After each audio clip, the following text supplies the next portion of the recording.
નમસ્કાર. દિવસભરના તાજા સમાચારોમાં તમારું સ્વાગત છે. તમારી સાથે હું છું પિનલગીરી ગોસ્વામી. સમાચારો વિસ્તારથી જાણીએ એ પહેલા મહત્વના સમાચારો ઉપર એક નજર.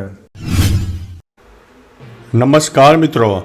આજની વિડીયોમાં સૌપ્રથમ વાત કરીશું રિઝર્વ બેંક ઓફ ઇન્ડિયાની મોટી જાહેરાત સામે આવી છે, જેમાં 500ની નોટના અગત્યના સમાચાર સામે આવ્યા છે. નાણાં વિભાગના રિપોર્ટ અનુસાર અત્યારે માર્કેટમાં ખૂબ જ મોટા પ્રમાણમાં 500ની નકલી નોટોના કાંડ બહાર આવી રહ્યા છે.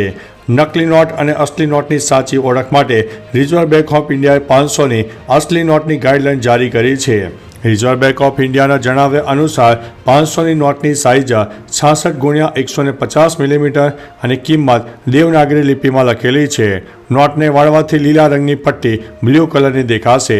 નોટની જમણી બાજુ લીલાથી બ્લુ રંગમાં બદલાતા કલરમાં 500 ચિહ્ન જોવા મળશે. મિત્રો, અન્ય મહત્વના સમાચારની વાત કરીએ તો ચાલુ વર્ષે ખેડૂતો માટે અગત્યના સમાચાર સામે આવી રહ્યા છે. ચાલુ વર્ષે ભારતમાં કપાસનું વાવેતર 9.5% ઘટ્યું છે, જ્યારે ચીન, અમેરિકા અને બ્રાઝિલમાં કપાસનું વાવેતર અને ઉત્પાદન પણ વધ્યું છે. આપણા દેશમાં ખાંડીનો ભાવ 54,000, બ્રાઝિલમાં 44,000 અને અમેરિકામાં 45,000 છે.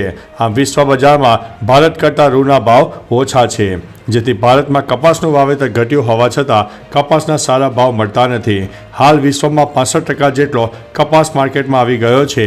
ભારતમાંથી ટેક્સટાઇલ નિકાસ વધે તો હાલ ભાવેથી ₹150 સુધીનો ભાવ વધારો મળી શકે છે.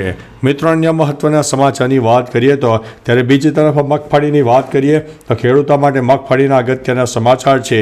મગફળીની ટેકાના ભાવે ખરીદી 8 ફેબ્રુઆરી 2025ના રોજથી પૂર્ણ કરવાના અહેવાલ આવી ગયા હતા. હવે મધરાતે ખેતરમાં પાણી વાળવાનું બંધ. 96% ગામોમાં દિવસે વીજ પુરવઠો શરૂ. ગુજરાત સરકારની નવી જાહેરાત પણ આવનારી છે. જ્યારે બીજી તરફ પ્રધાનમંત્રીએ કૃષિ બજેટમાં 10 ગણો વધારો અને ₹300માં યુરિયા આપવાની વાત કરી. વિશ્વભરમાં કિંમતોમાં ભારે વધારો થયો. યુરિયાની થેલી જે કિંમત 3,000 હતી તેનો ખર્ચ સરકારે ઉઠાવ્યો અને તે ખેડૂતોને ₹300માં આપી. મિત્રો, અન્ય મહત્વના સમાચારની વાત કરીએ તો અમદાવાદમાં પાણીનો કાપ. અમદાવાદમાં રિંગ રોડ પર 49 સર્કલ ઔડા દ્વારા બનાવવામાં આવેલા અંડરપાસમાં પાણીની મુખ્ય ટ્રક લાઇન નડતરૂપ હોવાથી તેને શિફ્ટ કરવા માટે તેમાં નવી નાખેલી લાઇનનું હયાત ટ્રંક લાઇન સાથે જોડાણ કરવાની કામગીરી કરવાની હોવાથી બુધવારે એસજી હાઈવે પર રાજપીપળા ક્લબ રોડ, સિલજ, બોપલ ધુમા, સરખેજ અને મક્તમપુરા વિસ્તારોમાં સવારના પાણી સપ્લાય તમામ પ્રકારના નિર્ણયો લેવામાં આવ્યા છે અને બંધ રહેશે તેમ પણ નિર્ણય લેવામાં આવ્યો છે.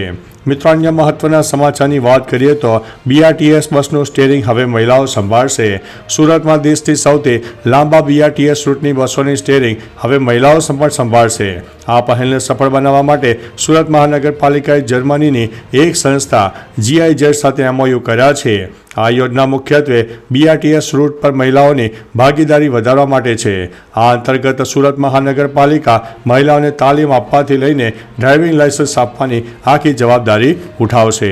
મિત્રો, અન્ય મહત્વના સમાચારની વાત કરીએ તો આરટીઓને લઈને સમાચાર સામે આવી રહ્યા છે. આરટીઓના 700 ટેકનિકલ ઓફિસરો કામ પર પરત ફર્યા છે. રાજ્યભરમાં આરટીઓના મોટર વ્હીકલ ડિપાર્ટમેન્ટના ટેકનિકલ ઓફિસર એસોસિએશન દ્વારા પડતર પ્રશ્નોનો ઉકેલ નહીં આવતા છેલ્લા કેટલાક દિવસથી અલગ અલગ રીતે વિરોધ પ્રદર્શન કરી રહ્યા છે.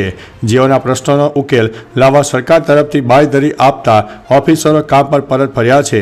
બપોરે 12 વાગ્યા બાદ જે અરજદારોએ એપોઇન્ટમેન્ટ લીધેલી હશે તેઓની કામગીરી રાબેતા મુજબ રહેશે.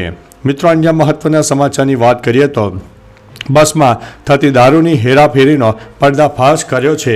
ગાંધીનગરમાં ગુજરાતમાં દારૂબંધી માત્ર કાગળ ઉપર જોવા મળી રહી છે તે વાત નકારી શકાય તેમ નથી. આવો જ કિસ્સો સામે આવ્યો છે, જેમાં ભરૂચના પાનોલી પોલીસે બસમાં થતી દારૂની હેરાફેરીનો પર્દાફાશ કર્યો છે. લક્ઝરી બસમાં વિદેશી દારૂની હેરાફેરી થતી હતી. મુંબઈથી અમદાવાદ જતી રહેલી બસમાં વિદેશી દારૂનો જથ્થો ઝડપાયો છે. 12.14 લાખનો મુદ્દામાલ જપ્ત કરીને 2 આરોપીની પોલીસે ધરપકડ કરી છે. મિત્રો, અન્ય મહત્વના સમાચારની વાત કરીએ તો અમેરિકામાં વધુ એક વિમાન દુર્ઘટના સર્જાઈ છે. અમેરિકામાં વધુ એક મોટી દુર્ઘટના સર્જાઈ છે.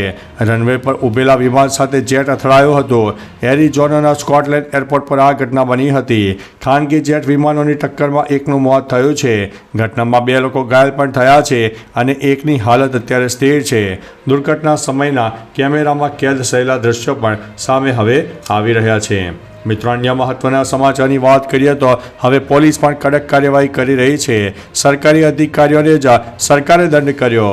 રાજ્ય પોલીસ વડાની સૂચના બાદ વડોદરા શહેરની વિવિધ સરકારી કચેરીઓમાં ફરજ બજાવતા અને હેલ્મેટ પહેર્યા વગર આવતા સરકારી કર્મચારીઓ સામે વડોદરા ટ્રાફિક પોલીસે કાર્યવાહી શરૂ કરી છે.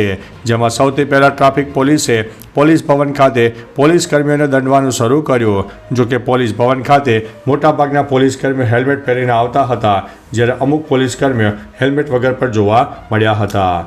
મિત્રો, અન્ય મહત્વના સમાચારની વાત કરીએ તો સરકારી કર્મચારીઓ માટે હેલ્મેટ ફરજિયાત. ગુજરાતમાં ગઈકાલથી સરકારી કચેરીમાં તમામ કર્મચારીઓને હેલ્મેટ ફરજિયાત કરાયો છે.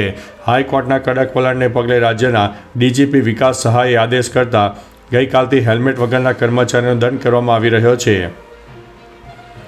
હેલ્મેટ નિયમને લઈને પોલીસ એક્શનમાં આવતા તમામ સરકારી કચેરીમાં ટ્રાફિક પોલીસ તૈનાત કરાશે અને આ ટ્રાફિક પોલીસ સરકારી કચેરીના ગેટ પર જ સરકારી કર્મચારીઓનું ચેકિંગ કરીને હેલ્મેટના નિયમોનું પાલન કરાવશે. મિત્રો, અન્ય મહત્વના સમાચારની વાત કરીએ તો રાજ્યમાં આગામી 5 દિવસ વાતાવરણ યથાવત રહેશે. રાજ્યમાં ફેબ્રુઆરી મહિનામાં જાણે શિયાળાએ વિદાય લીધી હોય તેવો ગુજરાતવાસીઓને ગરમીનો અનુભવ થઈ રહ્યો છે. રાજ્યમાં મહત્તમ તાપમાનમાં સતત 4 દિવસથી વધારો થઈ રહ્યો છે, જ્યારે લઘુત્તમ તાપમાનમાં મધ્ય ગુજરાતના ભાગોમાં સતત બીજા દિવસે 1 ડિગ્રીનો ઘટાડો નોંધાયો છે. આગામી 5 દિવસ વાતાવરણ યથાવત રહેવાની સંભાવના છે. તો ચાલો મિત્રો, ફરીથી દેશ અને દુનિયાના સુપરફાસ્ટ સમાચાર લઈને મળતા રહીશો. ત્યાં સુધી અમને રજા આપશો. નમસ્તે.